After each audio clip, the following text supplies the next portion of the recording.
as you've been doing this, how does it feel for you to have your own radio show, which, still music-based, but a Yeah. whole different segment? Yeah, it's great, man. This year marks the 50-year anniversary of the Quiet Storm, the original Quiet Storm at 96.3 WHUR. Live from the Mecca of Howard University's campus. To be the voice and radio personality of that show for what will be now 2 years in October. It's been a surreal, humble journey, a complete blessing upon blessings. I learned so much about radio. And every day's a learning process. I still consider myself a young pup in the game, and I hope to be able to do radio for the rest of my life. No, you got it. Now, because I'm from Maryland, so I grew up around the area, so I know the Quiet Storm, right? Yeah.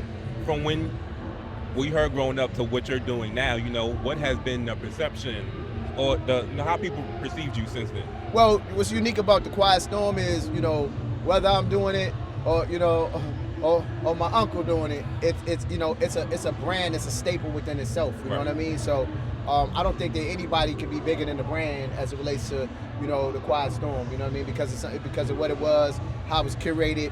Originated by the late great Melvin Lindsay, and just the format of what it represents for HUR.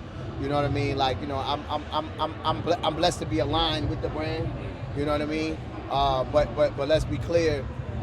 There are many Quiet Storm formats all around the country and all around the world, and HUR coined it. Actually, and the irony is that Kathy Hughes created it. It was Kathy Hughes that came up with the idea and gave it to Melvin. You know what I mean? So, I do have a question for her when I do finally sit down with her for an interview. That I'll just hold to then, right? but yeah, it's something that has been mimicked and recurated.